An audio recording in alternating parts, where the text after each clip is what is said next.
नमस्कार दोस्तों, मैं सतपाल वर्मा HSAS अपने YouTube चैनल SP टॉक्स में आपका हार्दिक स्वागत करता हूं। दोस्तों, HCS पेंशन रूल 2016 की सीरीज में आइए हम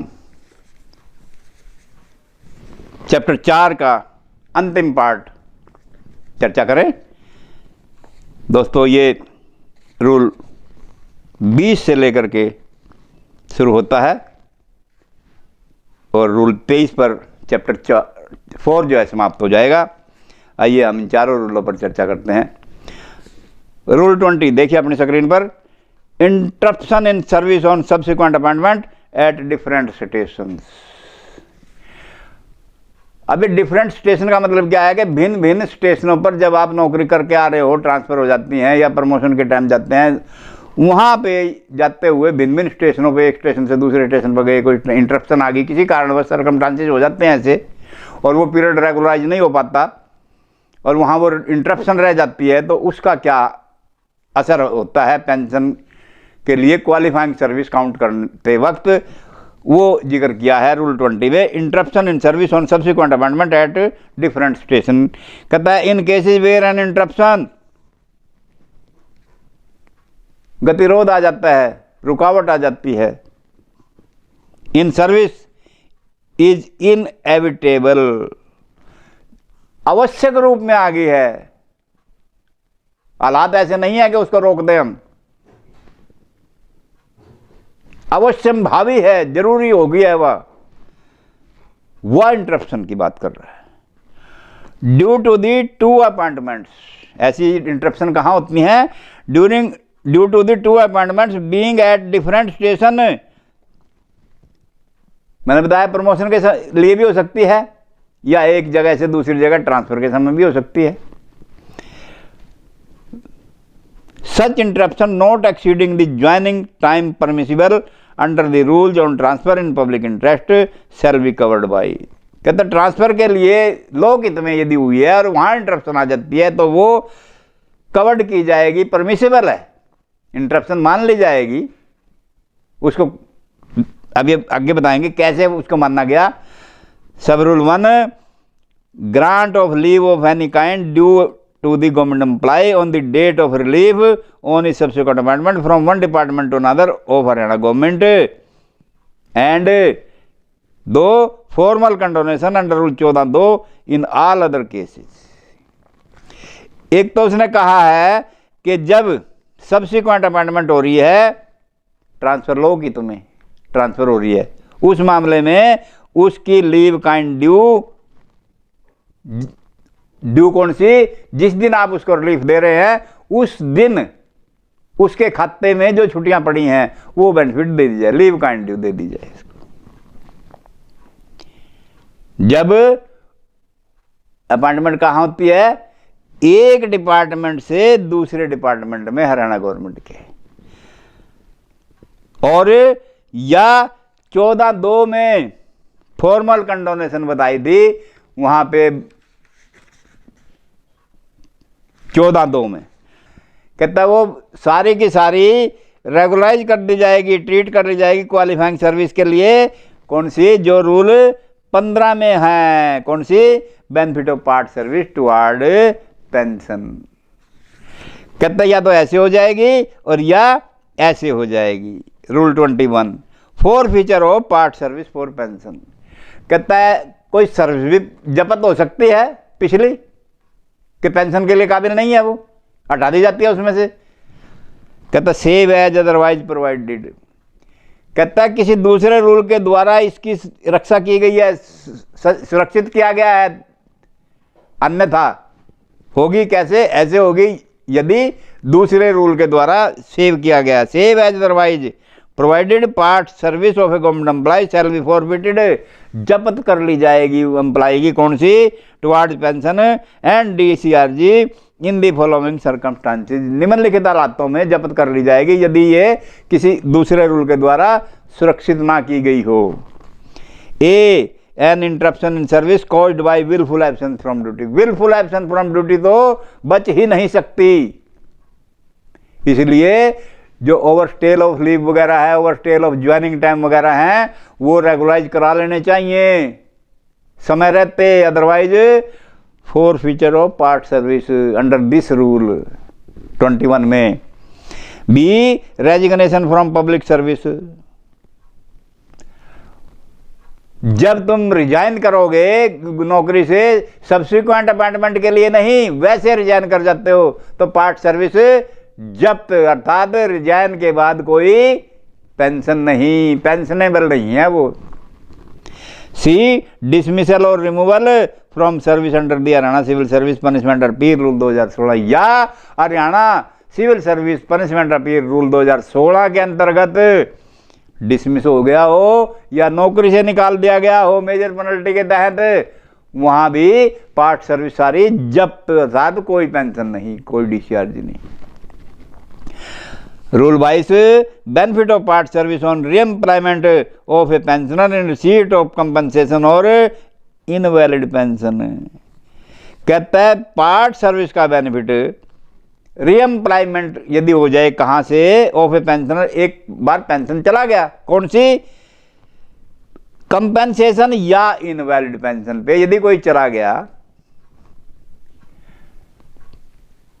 अनुग्रह पूर्वक पेंशन दे दी गई दया दृष्टि दिखाते हुए, बहुत सरकमस्टांसेस हैं ऐसे, आगे पढ़ेंगे हम पेंशन के रूलों में। और इनवैलिड पेंशन कि वो इनवैलिड हो गया, नकारा हो गया नौकरी करने से, तब वो इनवैलिड पेंशन निकाला नहीं जाता नौकरी से, उसको इनवैलिड पेंशन दे देते हैं बशर्ते कि उसकी वो शर्तें पूरी करता हो। और फिर दो ठीक होने के पश्चात, नकारा होने के बाद ठीक हो गया, मेडिकली ठीक हो गया, फिर दोबारा नौकरी में आता है, रीएम्प्लॉय हो जाता है, तो उस समय कहता है पार्ट सर्विस का क्या होगा, उसका जो पार्ट सर्विस है वो उसका कैसे करना है हिसाब किताब, नई सर्विस तो आ गई। कहता while working in an department of Haryana government, a government employ who initially entered in service on regular basis before 1 January 2016 but later on. कहता ये कैसे होगा, जब गवर्नमेंट की नौकरी में था 1 जनवरी 2006 से पहले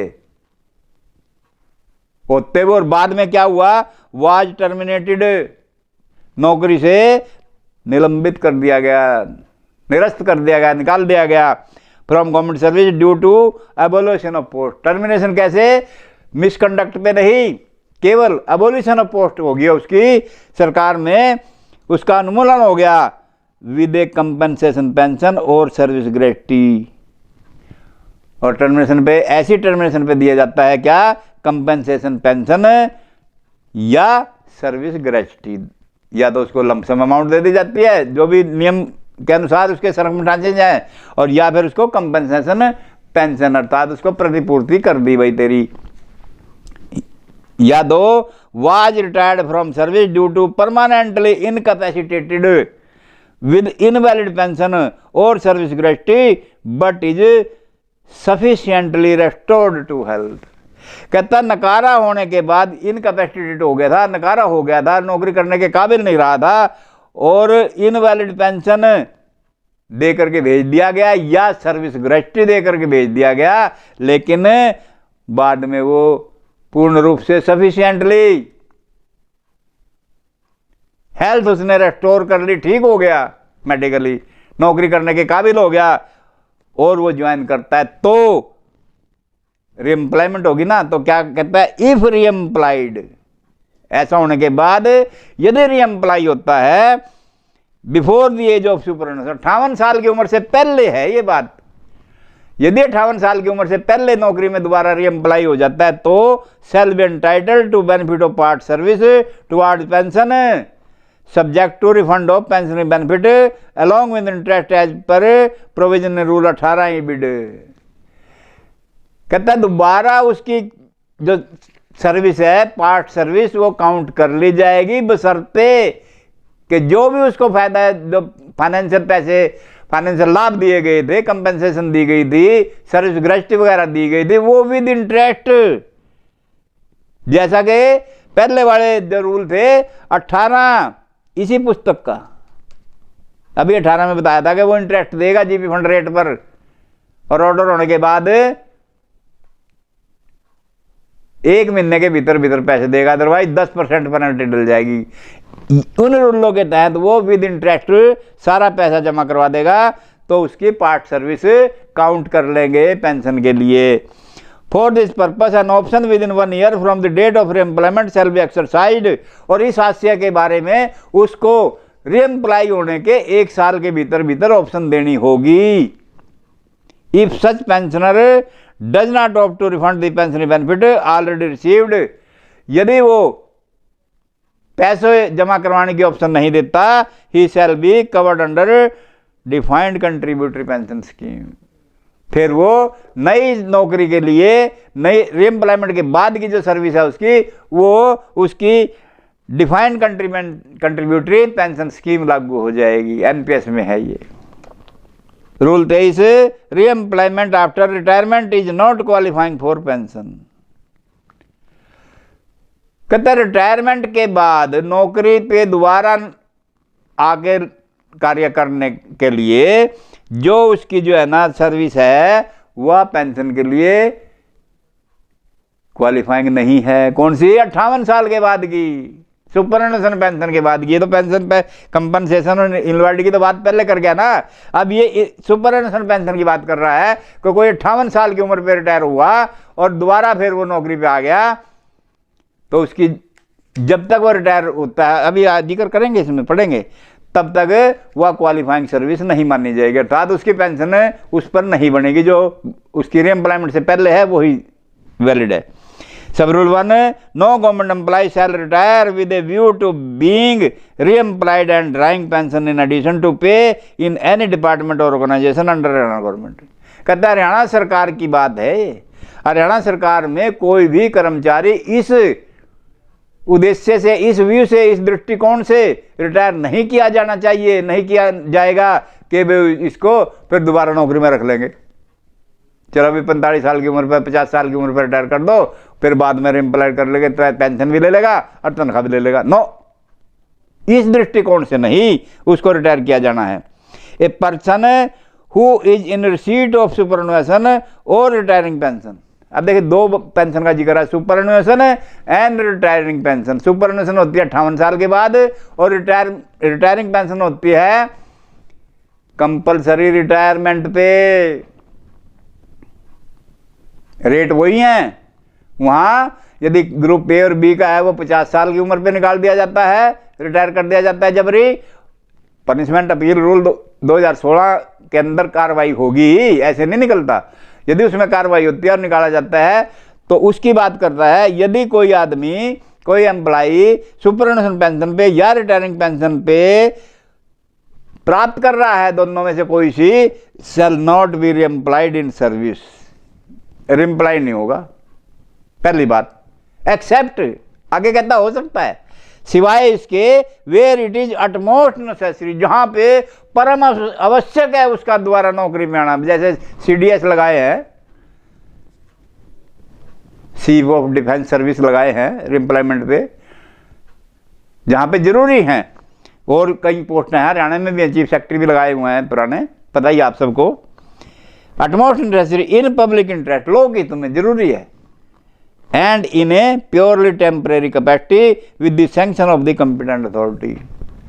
कॉम्पिटेंट अथॉरिटी के द्वारा ही इस मामले में मिनिस्ट्री तक जाती है फाइल, अर्थात जो है ना मंत्रिमंडल ही उसकी इजाज़त देता है। कॉम्पिटेंट जो है मंत्रीगण होते हैं इसमें माननीय, और वही सैंक्शन मिलती है। The reemployment shall not be extended beyond the age of 65 years of the government employ. और जो रीएम्प्लॉयमेंट है ये 65 साल के बाद नहीं दी जाएगी, अर्थात 58 से लेकर के 65 के बीच में ही रीएम्प्लॉयमेंट हो सकती है, और ये सर्विस क्वालिफाइंग फॉर पेंशन नहीं होगी। This service rendered on re-employment after retirement shall not qualify for pension. और ये जो उसने रीएम्प्लॉयमेंट के बाद नौकरी करी है 58 साल से लेकर के 65 साल के बीच में, ये पेंशन के लिए क्वालिफाइंग नहीं है। तो दोस्तों हमारा ये चैप्टर 4 आज यहीं समाप्त हुआ। इन्हीं शब्दों के साथ मैं आपको शुभकामनाएं भी देता हूं। आशा करता हूं कि आपको बड़े अच्छे ढंग से समझ आई होगी और इनका आप लाभ उठा रहे होंगे अपनी सीटों पर मामलों को निपटाते हुए। और एसएस के स्टूडेंट जो है ना, वो विशेष ध्यान दें इस पर, क्योंकि उनके एग्ज़ाम जल्दी होने वाले हैं और वो अपनी तैयारी छोड़ देना बीच में। ज्ञान कहीं से भी ले लेना चाहिए, जहां से भी आपको चाहे तिल भर भी ज्ञान मिल रहा है ना, वो भी प्राप्त कर लो, पता नहीं कब काम आ जाए। तो इसलिए दोस्तों, इन्हीं शब्दों के साथ मैं आपको ये कहूँगा कि यदि आपने मेरा वीडियो अभी तक शेयर और लाइक नहीं किया तो वो करें, और मेरे चैनल को बेल आइकन का बटन दबा करके वो सभी सब्सक्राइब करें जिन्होंने अभी तक सब्सक्राइब नहीं किया। दोस्तों, मैं आगे भी और बढ़िया बढ़िया वीडियो ला रहा हूँ। मेरी कोशिश है आपको मैं हर तरह का ज्ञान दूँ। और दोस्तों, आप मेरी बात से सहमत हैं, आप वीडियो देख रहे हैं, लाइक कर रहे हैं, पसंद कर रहे हैं, मेरे पास अच्छे अच्छे कमेंट्स भी आ रहे हैं। इसी तरह आप स्वस्थ रहें और ज्ञानवान हो और अपने सीटों पे बड़े अच्छे ज्ञानपूर्वक काम करें, ताकि आपके काम की सराहना हो, आपको अप्रिसिएशन भी मिले। इन्हीं शब्दों के साथ दोस्तों, नमस्कार।